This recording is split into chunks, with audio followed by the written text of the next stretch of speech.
Welcome to the shadows. I hope you find peace in the dark. These stories that I read are handpicked week by week. And without further ado, let's get into it.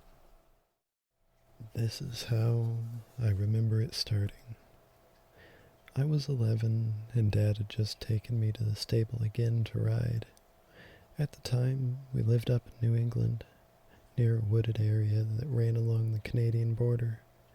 The stable was even farther north, still in America, but desolate enough that the road to get there was long, winding, unlit, a motorcyclist's dream.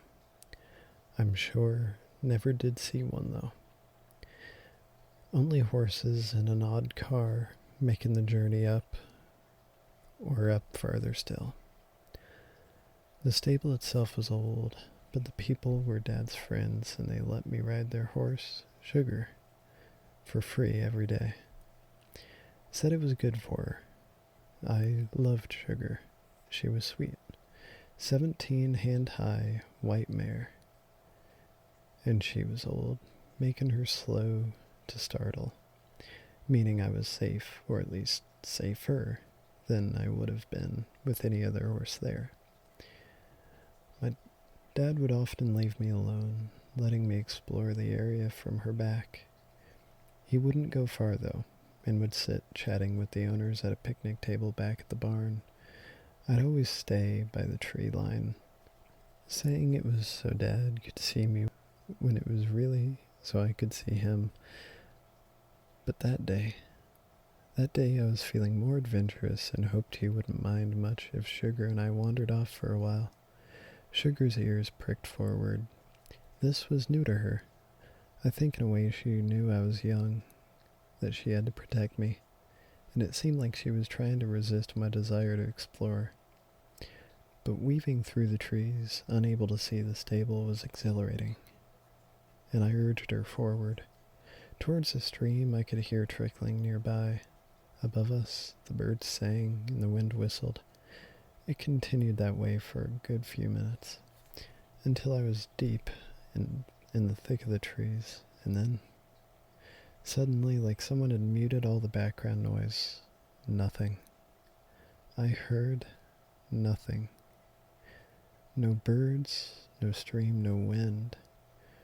Sugar snorted and stopped, looked around. I felt it too. The fear. And though I didn't understand at the time, I felt like I was being watched. It felt threatening, and I was scared.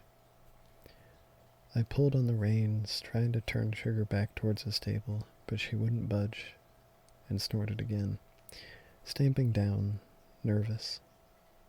I looked between her erect ears at the place she was staring at. All I saw was trees, but then, peering out from behind one of the thicker trunks, I saw it. The creature. I'm no artist, so I'll try describing the best I can. It was ghostly white and long. At least it looked long. And I say long because it was crouched near the tree and its legs and arms were bent backwards like an animal. I'm sure if it stood up it would be tall, maybe 8 feet. But it didn't have feet. Instead, its legs ended in weird stubs covered with many short feelers that undulated slowly at different speeds. Its hands were so bent backwards, and rather than fingers it had long, creeping tendrils that wrapped up and around its arms like vines. It squatted on its wrists, gorilla-like, and watched me from the face that was vaguely humanoid, but smaller, like it suffered from mycophilia or something. It was bald, had beady black eyes, 2 holes for a nose, and a minuscule mouth that was pointed slightly downwards, like it was frowning with the effort of concentration. It made no move, and just sat there, still as a statue, watching us. Finally, Sugar turned around and bolted back towards the stable. Behind me I heard the clicking noise, but nothing else. No sounds of chase. Every day after that, I would see it peeking out at me from behind the trees, like it was observing what I was doing. I wondered if anyone else saw it. The horses certainly did, and made sure to stay away from the trees of where it had been. I never told anyone, though, not even Dad. I was afraid even he would look at me with a worry. Started talking to me in a hushed voice, like I was crazy or something. So we kept going on to the stable until 2 years later he asked me if I wanted to start working there during the summer. Of course, I agreed, and soon he was dropping me off at dawn till dusk, and I would spend my day hauling hay, cleaning stalls, and riding Sugar around the grounds. Checking up on the fences and such, I figured the creature never harmed me, only observed. So I wasn't going to let it stop me or scare me away. Every few days I would ride Sugar through the woods to a well-fenced pasture. Dad told me not to, but I did anyway. He didn't need to know. It was about 20 minutes from the stable, along a thin dirt path that was nice enough during the daytime, but at night it was only lit by the light of the moon and the stars. And when the moon was new, it was dead black, dangerous. I tried only to go during the day when I could see, but sometimes I didn't make it in time, and we ended up winding our way through the trees as the sun set, and I have to explain to Dad why I was out there. This particular time, I had been reading in the pasture for a while, and when the sun started to fall behind the trees, casting long, eerie shadows beside me, unsaddled, Sugar grazed on the tall grasses and flowers that grew there. I was getting ready to head back when I saw it. Leering out at me from under the shadows, the creature. It was close this time. Closer than it had ever come out. As I watched, it stood up and slowly made its way over the fence surrounding us. Sugar stopped. Perking up, looking at it from one of her long-lashed eyes, and whined as the thing continued towards us. Making the metal gate I had lazily closed by hanging the chain loosely over it. I quickly mounted Sugar bareback before she bolted, and watched as the creature reached forward, took hold of the chain with one of the tendrils attached to its arm, and began pulling it in jerky motions until it fell out. Clinking loudly against the metal poles of the gate, the creature took a few shaky steps forward, before falling on all fours and charging at us with jerky, unpredictable motion. I felt it. My throat seized up, unable to yell out. Sugar whined and reared slightly, before leaping forward, up and over the fence like she was a goddamn Aponia or something. She charged through the trees, expertly dodging them, hopping their roots. Every so often I ducked under a low-hanging branch. I could hear it crashing behind us, trying to keep up. I glanced back and saw it right behind us, reaching forward. Its face was expressionless, but I could tell it was looking right at me. One of the tendrils on its arms touched Sugar's flank, and she screamed, bolted forward even faster. The creature suddenly stopped falling back behind the trees. We crashed into the clearing that the stable was in, and I immediately saw the headlights from Dad's car parked next to the house. Sugar galloped towards them and slid to a stop, scaring the crap out of my dad and the man who owned the place. I told them there was something in the woods, something chasing us, and their faces fell. They each grabbed a shotgun and checked the perimeter while the owner's wife and I looked after Sugar, trying to calm her. There was blackish blood running down her side from the place that the creature had touched her. I knew what had hurt her. what had happened, but told Dad and everyone else that it had been from a branch. I'm not so sure that they believed me, though the wound was strange. Leaf-shaped with dozens and dozens of tiny circular puncture marks, similar to those lamprey might make. We treated the wound and put Sugar in a clean, safe stable, locking the doors behind us. She looked okay. We thought she was okay. She died not long after. They said she died peacefully in her sleep, but sometimes I wonder. Dad never let me ride that stable again, but it didn't matter. It didn't stop. I still saw the creature almost every week after that. It always seemed to creep up on the edge of the forest in weird jerky movements like it was hiding and didn't want me to see it. Each night I saw it. It crept a little closer from the trees, closer to my window. It always looked as if it was staring directly at me.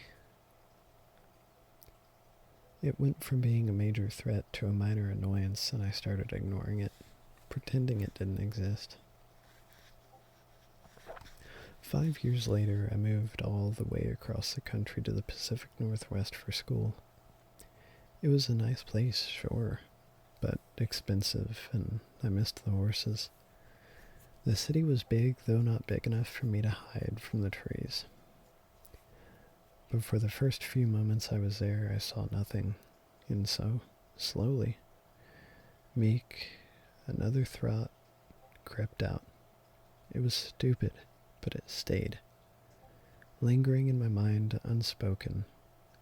Maybe that thing wouldn't be able to follow me out here. Maybe I'd finally escaped its torment. It started when I moved out of the dorms and into my own apartment. It started at night. I was alone. I began hearing the soft clicking noise. It almost sounded like someone was tapping the glass on my window or my coffee table with their nail.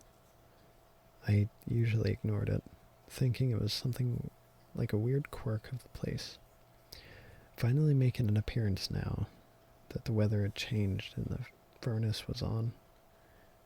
And then, one night, in the middle of summer, I heard it. Louder, insistent. Someone tapping on the door that led to my balcony.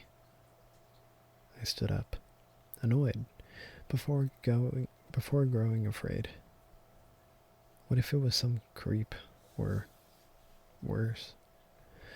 I made my way over, not even realizing I was tiptoeing. Opened the curtain, and there it was, right there, gazing back at me with its beady black eyes. I covered my mouth, trying not to scream, but it didn't work. The sound of it echoed long and loud around my room. The creature turned its head. It had never heard me scream before, and the tiny slit that was its mouth quivered for a moment as if it was about to smile. I took a few steps back, searching for something to throw at the glass to scare it away. When I heard it, a knock, loud, demanding, at the front of my door. Hey, you okay in there? It was probably one of my neighbors, drawn over by the scream. But the creature looked over to the door and back at me.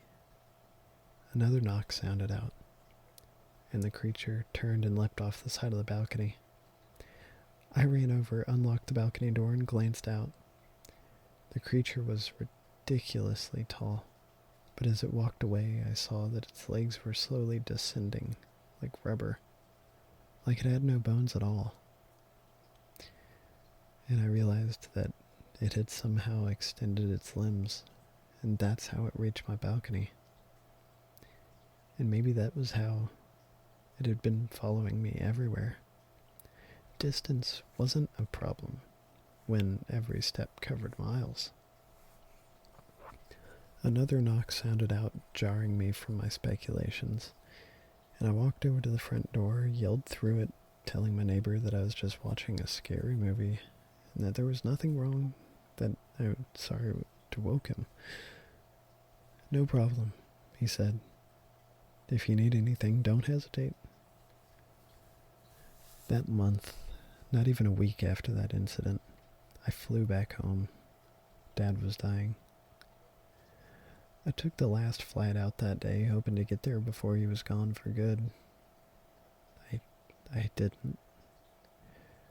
Arrived at the hospital right as he was taking his last breath. I sat, distraught, in the lobby, too afraid to look at him, in shock, until an old lady and man offered to take me somewhere. I looked up and recognized them. They were the owners of the stable. Not knowing what else to do, I left. We ended up in one of those late night breakfast places, and I ordered some pancakes and black coffee, but ended up only drinking the coffee. After a few moments of silence, I finally spoke up, but not about Dad. It was too soon, and I wasn't thinking right. Instead, I'd asked a question that had been on my mind for years. "Do you know about the creature? The one from your property?" "The what?" The man hissed while beside was his wife, pressed her fingers into her lips together and sat down with her fork. I met his gaze, unsure if he thought I was crazy or if he saw them too. But tired of keeping it a secret, I pressed on. "Way back, when I was still riding at your stable, there was this thing. Long, white, and humanoid. It started following me that night years ago when Sugar was hurt. That creature. It must have wounded her." He looked at me with the concern growing on his features. Finally, he said, You're not still seeing it, are you?" I met his gaze, wondering what to say, and ended up with, No, I'm not. It was just, well, I wanted to know that I wasn't crazy." He didn't reply immediately, but sat looking at me like he was sizing me up. "Your dad said that before he died." He looked away, picking up his coffee nervously. "What?" He looked back at me. "He said he wanted you to know that you're not the only one who's seen, well..." He cleared his throat and paused for a beat and said, "You must be tired." And I knew he was done talking. And I was tired, so I didn't press him, never did speak to them or see them again. Wondered what happened and where they are now. The night, unable to stay at my empty childhood home, I stayed at a hotel. But bless it, I couldn't sleep. Not a wink. So I got in my rental equipped with a lantern and bat, and I made my way to the stable. Not knowing why, only knowing that I had to. The stable was derelict, abandoned now, and I knew I shouldn't be there. It was stupid, I know. I parked next to the old house the owners had left years ago and hopped out with the light and my bat ready. At first, I was only going to stay around the stable, see what I could see. But in the end, my curiosity did get the best of me, and I began creeping my way through the darkened woods toward the pasture. Every noise, the wind, the trees, my own breathing, put me on edge. But then, I made it there without incident. The pasture was old now and the fence was broken. I found myself finally tearing up at the memories I had at this place. Memories of sugar, of Dad. I turned, my heart racing. I heard the clicking noise again and again and again. It sounded almost like applause or maybe even laughter. And as I turned around a large arc, shining the light through the trees, I saw them, hundreds of them, staring at me through the gaps between the trees. Faces, white, small, bald, horrific. Some were smiling slightly, others were frowning. Some were the same size as the creature I knew, others were small. And the rest were, well, enormous. And even in their crouched positions, their heads almost touched the tops of the trees. They were all watching me, observing me. I felt myself starting to hyperventilate and I knew I had to get out of there. So I ran and ran. Them crunching along behind me, beside me, keeping up. How I made it to my car without being harmed, I don't know. But as I pulled out, my hand touched the pack of the emergency matches I kept in the center console. And for one wild moment, I thought of burning them all with the forest that they lived in. Then I thought better of it and sped away. As I turned onto the main road, my headlights hit the tree line and I saw their beady black eyes glinting from the shadows between the trees. After that, I moved to Colorado, to Golden to be exact. Denver and Boulder were way too expensive. And while I would have settled in Greeley, I didn't really want to smell like cow shit all of the time. Horse shit was enough for me. Golden was necessarily cheap, but it was worth it. I had just bought my own horses and wanted a place near the outer edges of the city, where the horses could run few and far between, where there's space enough to ride. I hadn't seen the creature for a whole year, so I thought I finally escaped it. Maybe it needed to be by large bodies of water to survive, or maybe it had given up, or maybe, hopefully, it had died, got run over twice, or shot by shotgun shells, or burnt by fire. A few weeks go by. It started again. The weird clicking noise, and I sighed, knowing what would come soon after. On nights where the moon was full, I would see the shadow of it through the blinds, just standing there, tapping on my window. It went on like this for days, and I was quickly losing sleep and my sanity. Yesterday, after yet another sleepless night, I decided to make the drive up to Boulder. I just needed to get away. I went to a local pub, met some cool, helpful Boulderites, walked around on the Pearl Street for a bit, and as the sun started to fall over the fluctuations, I said my goodbyes to the place and the people and made my way back to Golden. The drive from Boulder to Golden is decently long, but it's beautiful. That's why the fluctuations frame in one side and the plains spread out openly on the other. For the first time in a long time, I was at peace. And maybe, just maybe, this would all end soon. And I'd be free to live my life as I saw fit rather than hiding or in fear. All these years and I still don't know what that creature wanted. Why it was following me, how it could follow me. And as the sun slipped behind those rows of Rockies, I sighed, thinking about finally losing it for good. Then I noticed something.